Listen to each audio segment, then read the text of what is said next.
What's up, you guys? Welcome back to my channel. Today I'm going to be wrapping gifts and letting you know about the lessons I learned this year. This year was so difficult and just so strange, like nothing I ever expected, you know.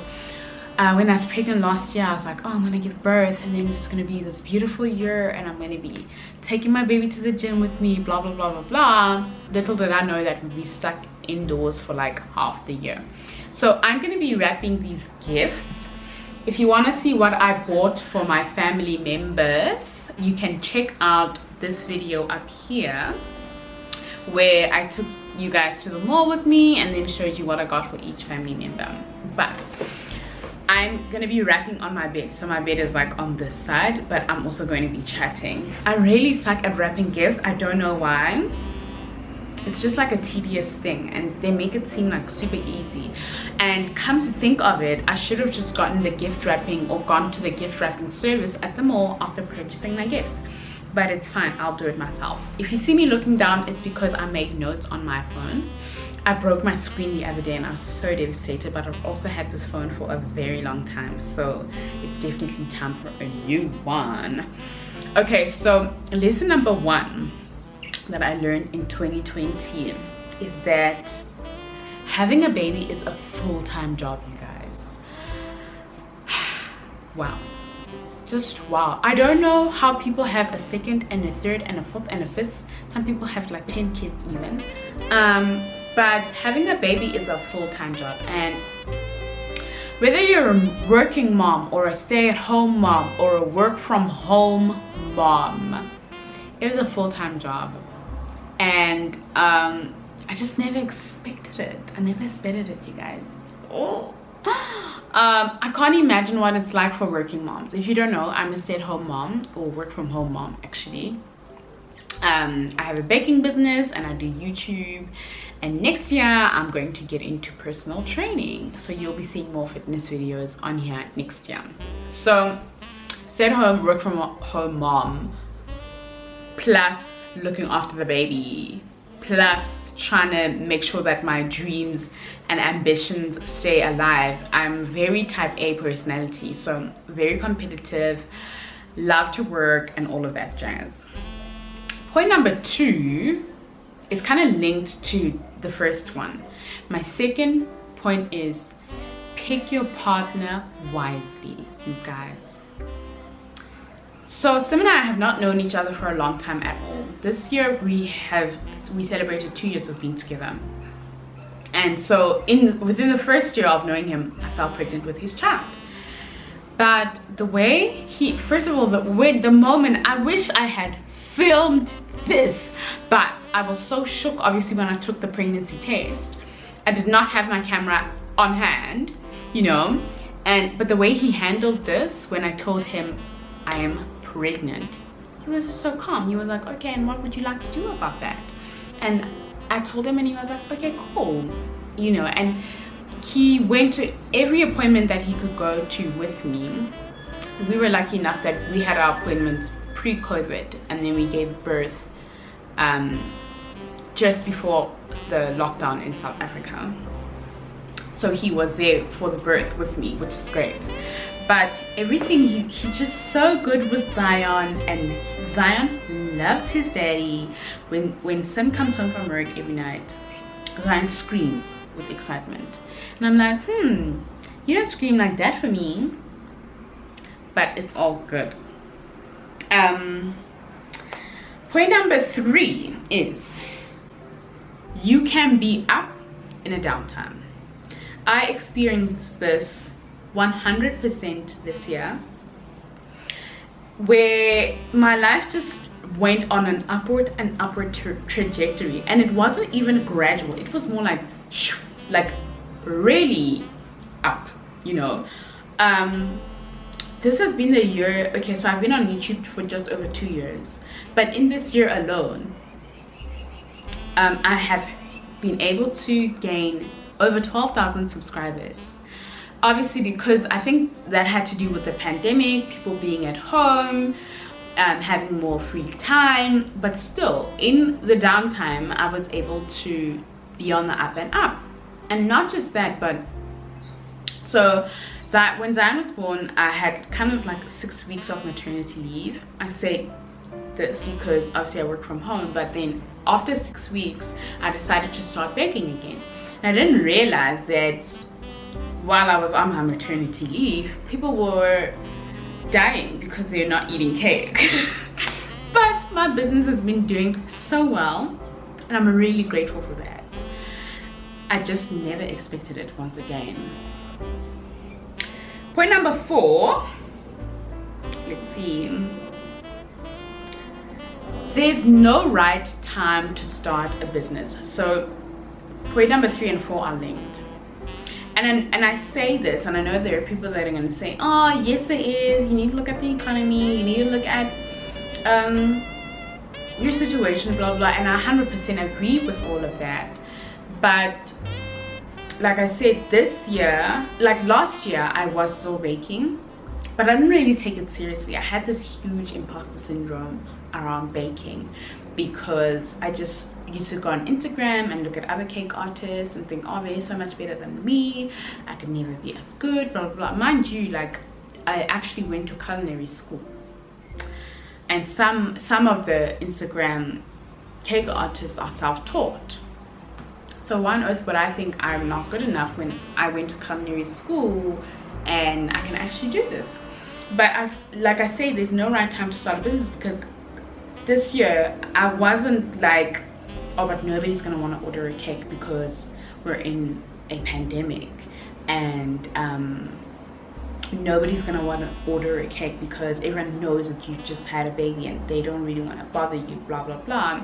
Same thing goes for YouTube, because I get a lot of DMs, because every time I hit like a new 1,000th subscriber, I take a screenshot of my page and say, oh, I've hit 20,000 subscribers, so I've hit 19k subscribers or whatever, and people will DM me and ask, oh, what lighting do you use, what camera do you use, what editing software do you use, blah blah blah.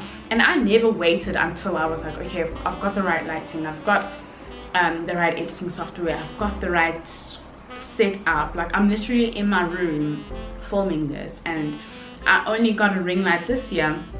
Simply bought me this ring light. I don't have a freaking softbox. I've been trying to get one, but I just can't find one that I can afford yet, you know. So stop looking for, I feel like these are all excuses. Stop looking for excuses as to why you're not starting that business of yours, why you're not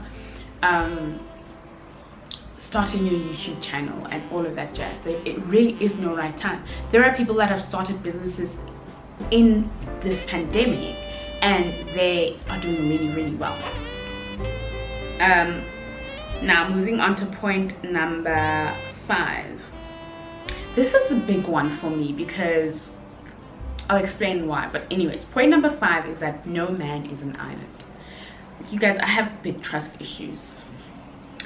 I just don't think people can be trusted, and this year showed me, because of lockdown, that you really do need people. You need a great support system, and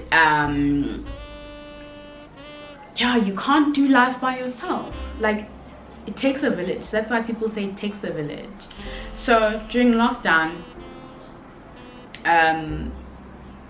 I was trying to be the village. Like I mentioned this in the video, postpartum in a pandemic. I'll link it somewhere up here.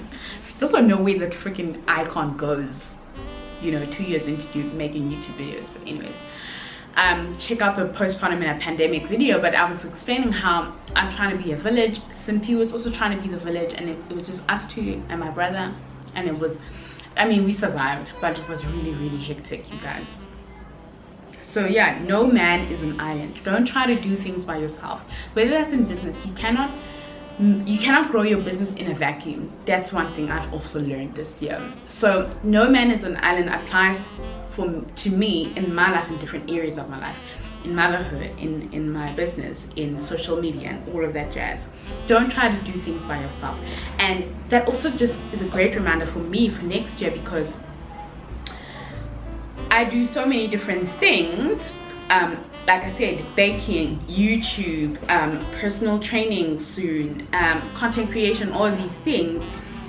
I'm trying to be the video editor, the photographer, the baker, the editor, all of these things, I need to replace myself some way so that I can just be in my zone of genius, which is creating. Okay, number 6, expectations lead to disappointments. I don't want to be a Debbie Downer, but I have learned that when you put people on a pedestal, they're going to disappoint you, honey boo boo. People are not who you think they are.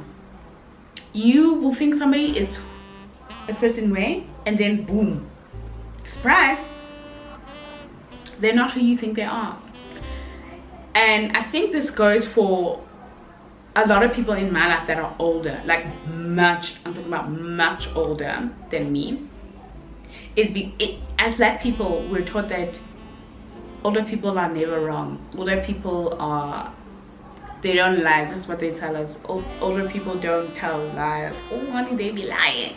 Older people are never wrong. Oh, they be wrong. I'm finding this so funny, but people are not who you think they are. I'm actually shocked when I think about this. Like, without getting too much into it, but people are not who you think they are. You kind of need to learn to not to elevate people too much. Everybody's human, even your parents, and that's one thing that we need to learn as people, that our parents are human beings. Okay, so I've got 2 more points left. Number 7, we need to future-proof ourselves and our kids. I think the pandemic proved this 100%. Like, people were out of jobs literally because they were deemed non-essential. Me, I'm a chef professionally. I don't work for an establishment, I work for myself, but the restaurants were closed, babes. And I think that's our problem as a society, that you just live your life like so, you know, haphazardly, la-di-da-di-da, wake up in the morning, go to work, stir some cakes, bake some cakes, and then you go home, and then life is good. At the end of the month you get your paycheck, and then boom, pandemic. Now what must happen? I think we need to think out the box a little bit. Like, okay, cool, great, no one's saying don't be a chef, but how can you apply the skills that you have to be applicable to today's world? I try to tell this to my chef friends all the time, is that you need to be doing something on the side to bring in an extra income, to supplement the income that you get. Because, like, who knows next year what's going to happen? Winter time's going to come around, they're going to say, oh, stay indoors again, and then what? Now it's 2 years in a row that they cut your salaries and you don't have a supplementary income, you know. By the way, you can check out my online cooking course, the Modern Mom's Meal Plan. I will link it in the description box below. And I created this during the pandemic, but it is also to help moms like myself to make quicker meals, so that you're not slaving away over the pots, cleaning your whole kitchen, the whole mess, and you can have dinner prepped in less than an hour. Now, point number 8. This one is applicable for every single year, not just 2020. Therapy is an essential service. I feel like I've been in therapy for 2 years now. Yeah, 2 whole years seeing my therapist, because I took a break after I gave birth to Zion, and then boom, postnatal depression. Wow, now I need to go back to seeing my therapist, you know. And I understand fully that it is expensive. It's very expensive. But I also think in the Black community, we need to stop thinking that you can just sort of wish things away, or just go talk to your mom, or talk to a friend, or talk to your pastor. I know those people are there and I can give access to them, but you need to speak to a professional that is neutral and that can help you whether that's by listening to what you need to say, giving you advice, or actually prescribing meds. And yeah, that's pretty much it, you guys. Let me know in the comment section what lessons you learned this year. I really hope that I can remember these lessons, and if I don't, I can just come back to this video and watch it myself and apply them in 2021, so that I'm not making the mistakes that I made in 2020. Okay, and I'm going to end this video off over here and say to you guys that I will see you guys next year. This is my last video for this year. I'm going to take a break. It is Christmas time.